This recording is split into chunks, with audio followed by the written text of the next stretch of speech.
Vamos lá, irmão, vamos para a palavra de Deus. Livro de Deuteronômio, capítulo 11, versículo 26. Diz assim: Eis que hoje eu ponho diante de vós a bênção e a maldição. A bênção, quando ouvirdes os mandamentos do Senhor, vosso Deus, que hoje vos mando. Porém, a maldição, se não ouvirdes os mandamentos do Senhor, vosso Deus, e vos desviardes do caminho que hoje vos ordeno, para seguirdes outros deuses que não conhecestes. Meus queridos e amados irmãos, até o versículo 28, eu estou falando para os irmãos alguns princípios que nós temos que observar para termos uma vida cristã que agrade ao nosso Deus. Não importa, irmãos, nenhum de nós estamos aqui para agradar nós mesmos, nem estamos aqui para agradar outras pessoas. Estamos para agradar a Deus, estamos porque temos Jesus como Senhor e Salvador da nossa vida. Na semana passada eu falei para os irmãos, comecei falando sobre o antinomismo, sobre a ausência total de normas, sobre aqueles que pregam que não existem leis a serem seguidas. E eu mostrei aos irmãos na palavra de Deus por que nós temos que ser obedientes à lei, ou às leis do Senhor. E também falei para os irmãos alguns princípios. Falei do princípio da licitude e da edificação, falei do princípio da glória de Deus, e falei do princípio do andar em nome de Jesus. Agora, irmãos, hoje eu quero começar falando para os irmãos de outro segmento doutrinário. E por que eu estou começando sempre agora, às terças-feiras, abordando um segmento desse? Porque eu disse aos irmãos que nós temos a nossa maneira de pensar. A maneira que o cristão pensa é em conformidade com o que a Bíblia Sagrada determina. Nós não temos o direito, irmãos, de andar conforme as nossas próprias convicções.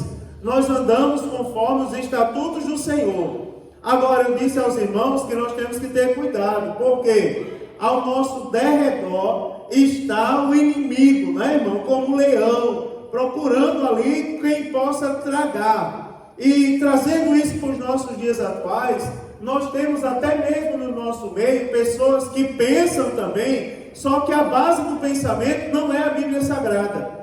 Não é? Nós temos a Bíblia como regra de fé e prática, mas existem pessoas em nossa volta que não têm a Bíblia como regra de fé e prática. Eu comecei a mostrar aos irmãos semana passada sobre o antinomismo. Pessoas que pregam a ausência total de normas. É aquelas pessoas que dizem assim, liberou geral. Não é? Aquelas pessoas que dizem que a igreja mudou, que Jesus mudou. Não é? Já esse final de semana, uma pessoa que ia pregar aqui, falou, e para a infelicidade dele, eu estava por trás dele, sem querer, claro. Eu vinha chegando e o camarada disse, eu ia pregar lá no Estevão de Matos esse final de semana, mas graças a Deus que eu não vou pregar lá, eu vou pregar a igreja tal. Aí eu parei para ouvir o motivo, né, Jonas? Aí ele disse, é porque lá no Estevão de Matos o culto é meio engessado ainda, né? É aquele culto assim que o povo fica sentado. E lá nessa outra igreja, o pastor já é moderno. Ele nem usa terno e gravata mais. Ele, lá no início do altar, tem aquele jogo de luz colorido. E é um negócio bem jovem. Aí eu digo, meu irmão, se for para ser moderno desse jeito, é melhor vir pregar lá mesmo, não. Porque na minha igreja o povo fica sentado ainda. Agora eles se levantam. Chega o poder de Deus, vez por outra, um se levanta com os braços abertos para dar glória a Deus, não é? Vez por outra a gente olha e tem um sendo batizado no Espírito Santo lá no dono. Porque eu não sou moderno não, irmão. Eu ando em conformidade com a Bíblia. Não é? Essas pessoas são os antinomistas. São as pessoas que pregam a ausência total de normas. E se a gente não tiver a nossa Bíblia guardada no nosso coração, nós seremos levados por esse tipo de gente. Quer ver uma coisa? Hoje eu quero falar para vocês sobre generalismo. O que é o generalismo? Generalismo é aquele que diz que deve haver normas gerais, mas que não sejam normas universais. Os generalistas são aqueles, irmãos, que dizem assim, que levam em conta os resultados. São aquelas pessoas que dizem que os fins justificam os meios. Já pensou? São aquela pessoa que diz assim, se é para ganhar alma, a gente tem que fazer de tudo, de tudo. Né? Os fins justificam o meio, as regras são universais. Isso é um perigo, irmãos, para a gente. Eu contei aqui outro dia, Elias, eu acho que você não estava aqui, quando eu disse que eu fui pregar num lugar e eu nunca tinha visto primeiro tanta gente descrente no culto como eu vi naquele dia. Um igrejão, irmãos, eu acho que dá 5, 6 dessa daqui, um mundo de igreja. Agora, no meu lado direito, todinho, eram pessoas não crentes. E quer ver uma coisa que me chamou a atenção, irmão Jolei? É porque todo mundo tem uma vaidade, não é? O povo costuma dizer que é jogar a vaidade em cima das mulheres. Mas é difícil um homem que sai de casa sem pentear o cabelo e tomar um banho de perfume. Não é? Todos nós temos um pouquinho de vaidade. Agora, o que me chamou a atenção é que aquelas pessoas estavam ali, tudo com roupa de casa. As mulheres com short que vestem em casa, de sandália, como quem não se arrumou, como quem veio para a igreja desesperado. Eu digo, meu Deus, eu nunca tinha visto aquilo. Eu pregando, e era um povão chorando. E quando eu fiz o convite no final, levantou meio mundo de gente para vir aceitar Jesus naquele dia. Eu disse, meu Deus do céu, irmão, eu não me aguentava, eu chorava demais. Eu soltei o microfone, me ajoelhei, Jesus, o que é isso, meu Deus? Jesus está voltando com a quantidade de gente que estava aceitando Jesus chorando. Só que acabou o culto. E quando acabou o culto, uma porta assim como essa na lateral da igreja, e tinha um terreno de frente. Quando eu saí da igreja, estava um barulhão lá no terreno. Aí eu conversando com o pastor, pastor, o que está acontecendo ali? Aí ele disse, é o povo não crente, porque os irmãos aqui são uma bênção, viu aí? 3 ônibus de gente não crente. Meu Deus do céu, vocês são um exemplo para o Brasil. Pensa que foi um dia que eu disse isso, exemplo para o Brasil. Né? Nunca vi isso. Você já viu isso em algum lugar? Aí eu disse assim, irmão, aí eu disse, mas esse barulho? Ele disse, não sei o que está acontecendo, então eu vou lá. Daí eu saí, eu empolgado ali com o culto, atravessei a rua, entrei lá. Irmão, era um quebra-pau.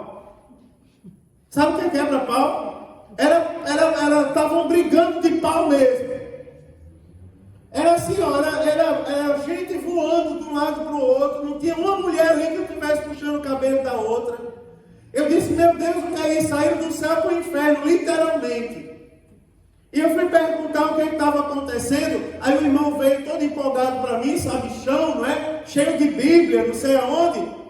Mas ele veio e disse assim, pastor, é que é o seguinte, o povo não entende. A gente saiu convidando o povo nos bairros, dizendo, quem for para o culto, hoje nós vamos dar uma cesta básica. Aí veio, o povo entrou no ônibus. Eu digo, e aí, não deram a cesta básica? Não demos. Acabou o culto, a gente juntou todo mundo ali para sortear a cesta básica. Aí começou a briga, porque eles queriam a cesta básica, mas como você disse para eles no bairro, quem for ao culto ganha uma cesta básica. Você enganou o povo. Não, pastor, mas o que importa é que eles ouviram a palavra de Deus. Eu disse, tá bom, eu duvido uma pessoa dessa voltar na igreja mais. Não é, irmãos? Agora me diga, eu estou dando esse exemplo para você ver. Os fins justificam os meios. Jesus manda alguém mentir, irmãos? Jesus manda alguém praticar iniquidade em nome do seu reino? Não manda, irmãos. Eu estou falando isso porque é um segmento doutrinário que está presente no nosso meio. Vamos fazer qualquer coisa para atrair o povo. Irmãos, eu vou dizer uma coisa para a glória de Deus. Para a glória de Deus. Alguém depois tira uma foto para mim dessa igreja hoje aí como está. Alguém tira uma foto aí, irmão Júnior. Daí vocês são testemunhas dessa igreja como está. E publique na rede social para vocês verem se alguém não vai comentar e dizer, na minha igreja não tem ninguém. Na igreja do Rebolado não vai ninguém. Porque estão justificando o Rebolado dizendo que é para atrair gente. Mas o povo que busca a igreja não busca Rebolado. Busca a palavra de Deus, o reino de Deus ainda, irmãos. Sabe por que vocês vieram aqui? Porque vocês têm certeza que quando chegasse aqui, eu ainda ia abrir a Bíblia e falar para vocês que Jesus vive, irmãos. Agora preste bem atenção que nós temos na palavra de Deus hoje. De um lado nós temos o generalismo. De um lado nós temos pessoas que não leem a Bíblia. Não se engane, essas pessoas não leem a Bíblia. E ficam dizendo que a liberalidade justifica as pessoas virem à igreja. Não, eu vou repetir que eu aprendi criancinha na igreja, aceitou Jesus, quem roubava não rouba mais, quem mentia não mente mais, quem praticava iniquidade não pratica mais, porque agora é uma nova criatura nos caminhos do Senhor, nasceu de novo em Cristo Jesus. Olha só o que diz a Bíblia Sagrada. Deuteronômio 11:26 diz assim. Deuteronômio, irmãos, deixa eu dizer uma coisa para vocês. É o momento da repetição das leis para a nova geração de Israel que ia entrar na terra que mana leite e mel. Como os irmãos sabem, a geração que saiu do Egito não foi a geração que chegou na terra prometida, exceto Josué e Caleb.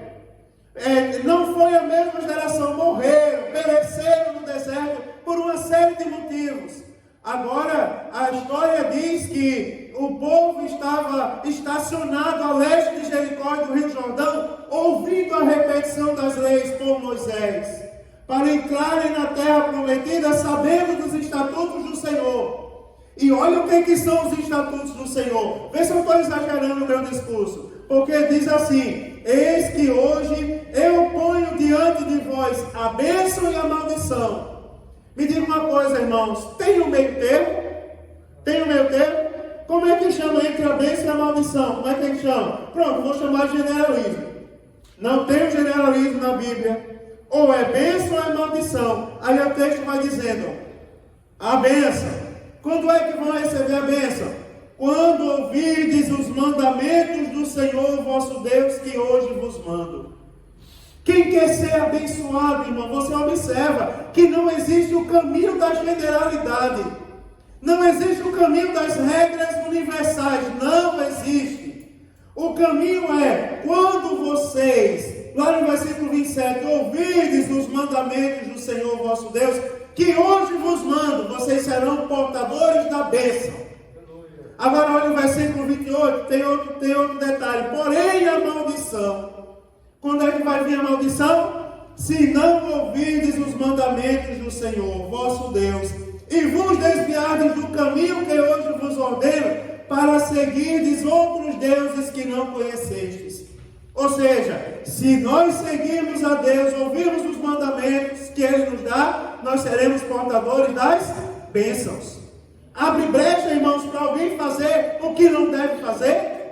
Não abre brecha. A palavra de Deus não muda, irmão. Não existe meio termo, é uma coisa ou outra. Quer ver uma coisa? Vire as páginas da sua Bíblia, Josué, capítulo 1. Aqui o Deuteronômio, o próximo livro é Josué. Olha o que é que diz, versículos 7 e 8. As instruções de Deus agora para Josué. Se você olhar os últimos capítulos do Deuteronômio, você vai ver Moisés instruindo Josué. E você vai ver que Moisés instrui Josué com as palavras que estão em Josué capítulo 1. Só que agora não é Moisés falando para Josué. Agora nós temos Deus falando com Josué. O próprio Deus falando para Josué. Aí olha o que é que ele diz. Josué 1, versículo 7. Tão somente esforça-te e tem muito bom ânimo. Tem as pessoas que lêem o versículo só até aqui, né? Esforça e tem bom ânimo. Opa, vamos fazer o carnaval de Jesus. Porque Jesus disse que nós temos que ter bom ânimo. Mas não tem um ponto aqui depois do bom ânimo. Ou seja, a frase continua. Daí ele diz assim: esforça-se e tem bom ânimo, para teres o cuidado de fazer conforme toda a lei que meu servo Moisés te ordenou. Olha só, meu irmão. Eita! Como a Bíblia nos ensina a nos comportarmos, não é? Olha só o que está dizendo. Tenha bom ânimo, mas não é bom ânimo para pular carnaval. Não é bom ânimo para fazer São João dentro da igreja. Não é, meu irmão, bom ânimo para andar em conformidade com as concupiscências da carne e do mundo. É ter bom ânimo, preste bem atenção, para fazer conforme toda a lei que Moisés ordenou. Aí continua. Dela não te desvie, nem para a direita, nem para a esquerda, para que prudentemente te conduzas por onde quer que andares. Ou seja, como é que se anda prudente, irmãos? É quando se está de acordo com os estatutos do Senhor. E tem uma coisa bonita aqui é porque eu sempre gosto de, às vezes não está nem no contexto que eu vou falar, mas eu sempre gosto de citar o título que Deus deu a Moisés. Porque Deus, quando começa a falar com Josué, é bonito, né? Você que anda pregando por aí, porque Deus diz assim, e sucedeu depois da morte de Moisés, servo do Senhor. Aí a Bíblia diz que quando Deus vai começar a falar com Josué, ele diz, Josué, o meu servo Moisés é morto. Olha que coisa bonita.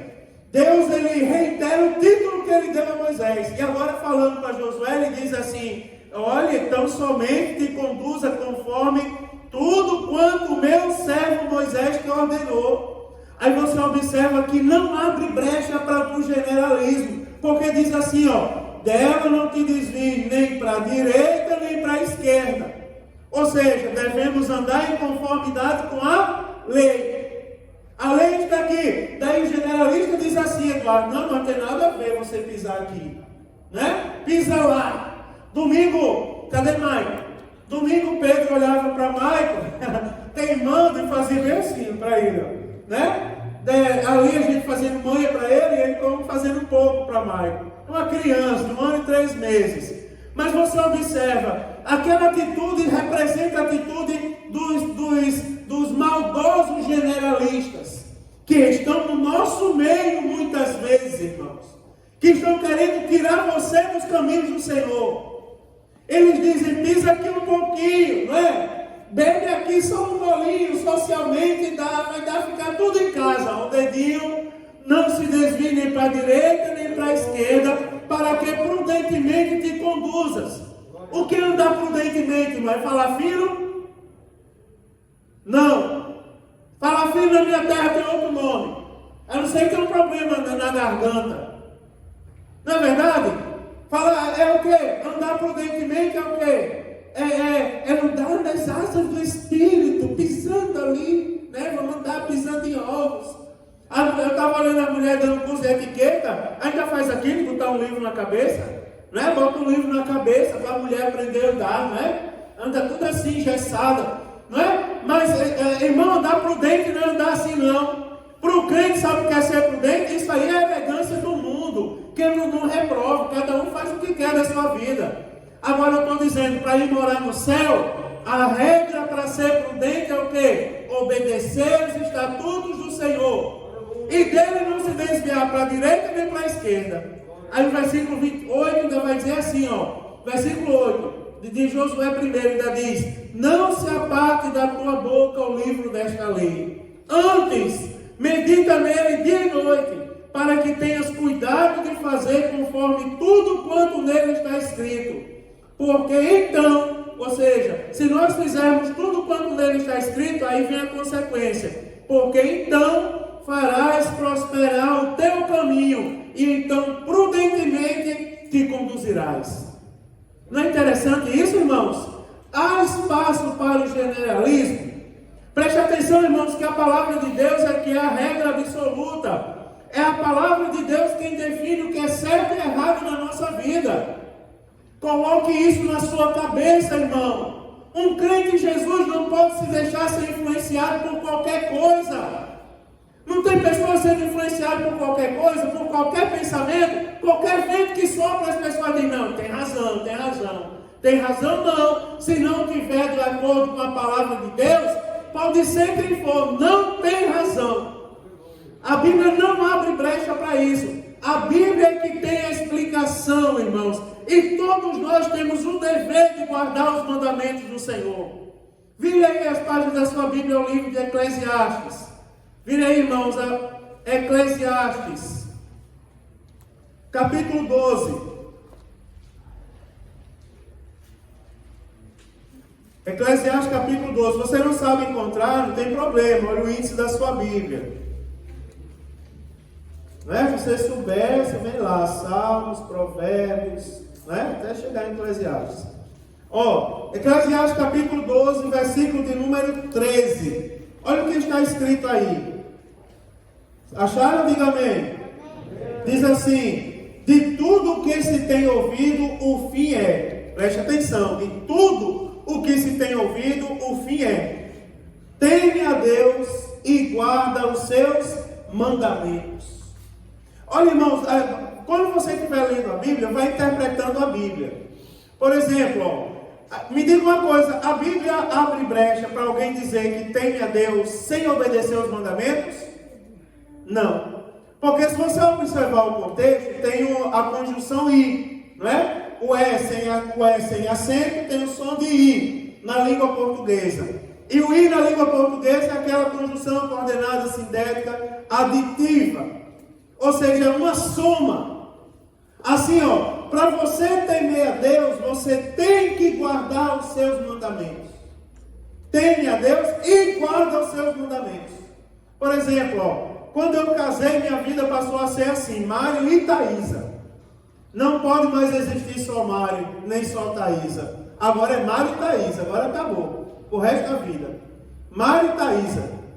Não é? Ou seja, a soma. Não é Mário ou Thaísa, é Mário e Thaísa. E acabou. Olha aqui, irmão, mais um casamento perfeito. Teme a Deus e guarda os seus mandamentos.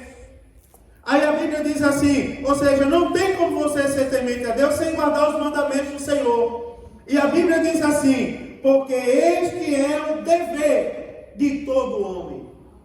Irmão, se você não conhecia esse versículo, marque.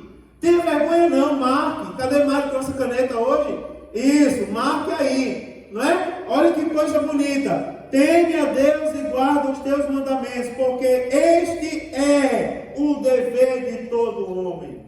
Quer ver uma coisa, irmão? Vou dar mais uma referência. Abra sua Bíblia no livro do profeta Jeremias, capítulo 1.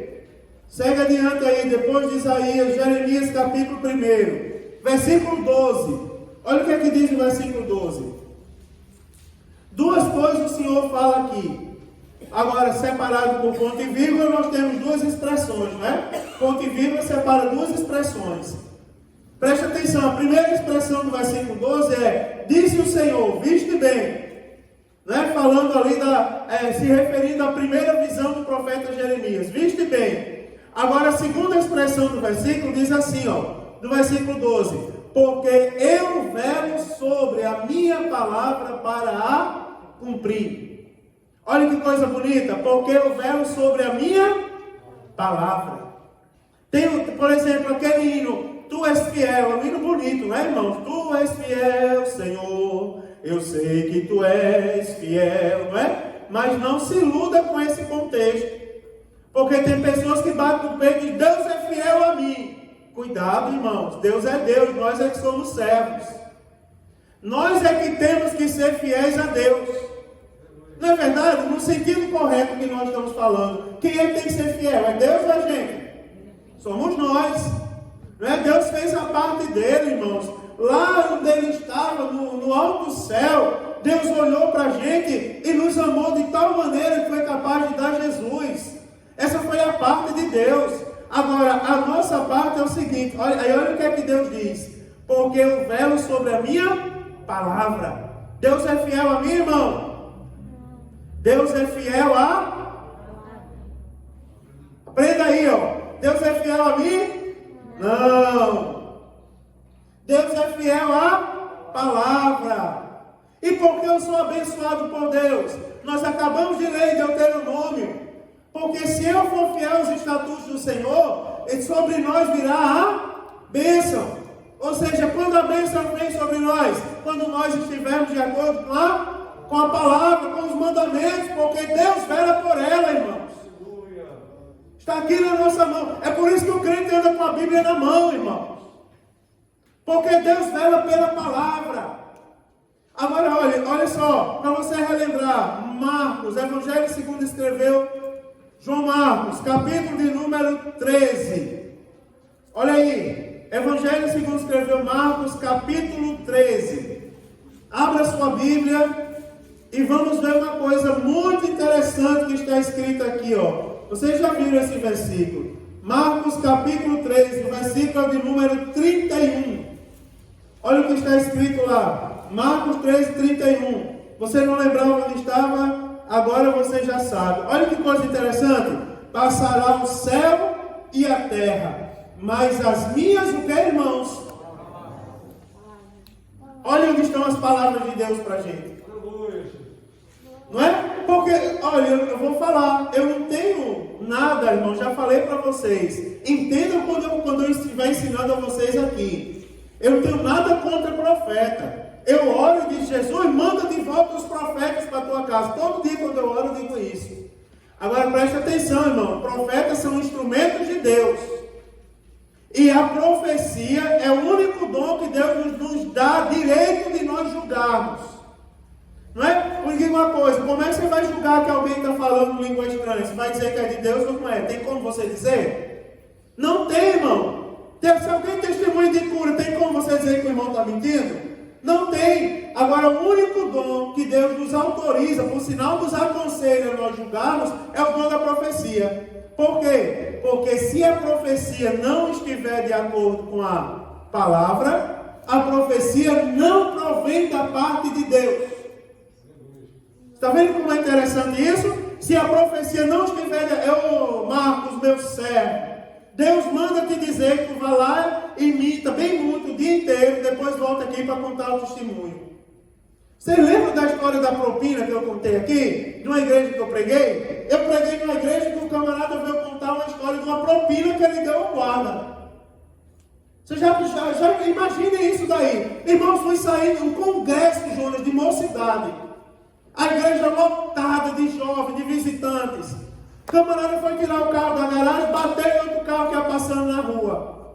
O motorista saiu bravo do carro, xingando ele, e ele aperreado. E agora como é que eu vou para a igreja? Eu ia dirigir o culto, como é que eu vou chegar na igreja, Cleverson?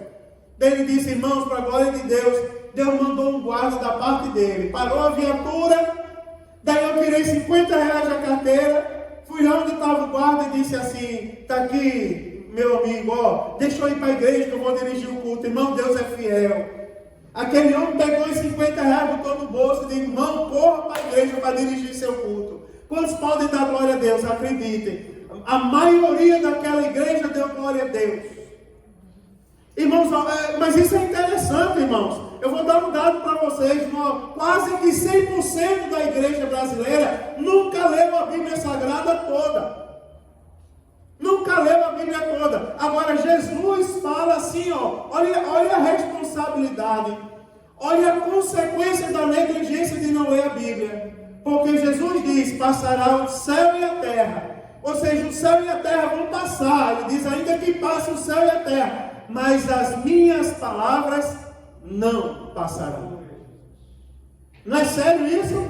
Irmão, me diga uma coisa, a brecha para generalismo no nosso meio? A brecha, irmãos, para os fins justificar os meios, não existe. Não existe, irmãos. A regra do crente é a palavra. Quer ser bem sucedido? Ande de acordo com a palavra. Nós falamos aqui semana passada, há caminhos, irmãos, que parecem até bons. Há caminho, aliás, é no singular está na Bíblia. Há caminho que parece bom aos homens, aos olhos dos homens. Mas a Bíblia diz, no final deles são caminhos de morte. Não é porque não parece que existe caminho, há caminho que parece que não são bons e as pessoas correm para lá. Não existe um caminho mais fácil, irmãos. Deixa eu confessar algo para vocês, que eu acho que eu já falei em outra oportunidade. Todo mundo aqui quer ouvir a voz de Deus. Quem não quer ouvir a voz de Deus? Quem não sonha com alguém dizendo, com um anjo dizendo assim, Eduardo, eu sou um anjo da parte de Deus. Daí eu vou lembrar vocês de duas coisas. Primeiro, não é todo mundo que está preparado para ouvir a voz de Deus. Não é todo mundo. A maioria das pessoas, se acordar de noite com uma voz falando no ouvido, vai ter um infarto e vai morrer do susto. Vai, irmão. A maioria das pessoas estão dormindo, cai alguma coisa dentro de casa e vai dizer, meu Deus, me empurrou a vassoura que caiu. Caiu do nada, caiu só. Já vai orar, repreende o inimigo da vassoura aqui dentro. Imagine se uma voz falar no ouvido de noite, meu servo. Não é, irmão? Se não sair correndo pedindo socorro na rua, tem um infarto no miocárdio e morre. Primeiro que não é todo mundo está preparado para ouvir a voz de Deus. Veja que isso não é brincadeira. Não é verdade? Não estão preparados, não estão preparados. Irmãos, olhe, peça a Deus, Senhor, prepare o meu coração para eu ouvir a tua voz. Você quer ter uma experiência com Deus? Peça a Deus para lhe preparar para essa experiência. Você lembra de Samuel? O que foi que ele fez quando a voz apareceu lá, Samuel? Ele correu para o sacerdote, foi? Assustado, porque ele não entendia. E olha que ele estava no templo, irmãos. Estava no templo, imagine, estava dormindo no templo, tinha um sacerdote perto dele. Imagine a gente que dorme em casa sem um sacerdote por perto. Não é? Então, duas coisas. Primeiro, você é uma exceção à regra. Recalou hoje para mim, eu vou dizer, né, Jéssica? Você é uma exceção à regra, né? Então, olha só, duas coisas. Primeiro, não é todo mundo que está preparado para ouvir, irmãos. É verdade, isso é muito sério, viu? Guarde isso aí no seu coração. Palavra de Deus, irmãos, palavras não passarão. As pessoas querem um caminho alternativo. Segundo, irmãos, olha só, há caminhos que parecem bons, mas no final são caminhos de morte. Irmão, temos que ter maturidade para decidir os caminhos que nós vamos seguir. Não é verdade? Tem que julgar conforme a palavra de Deus.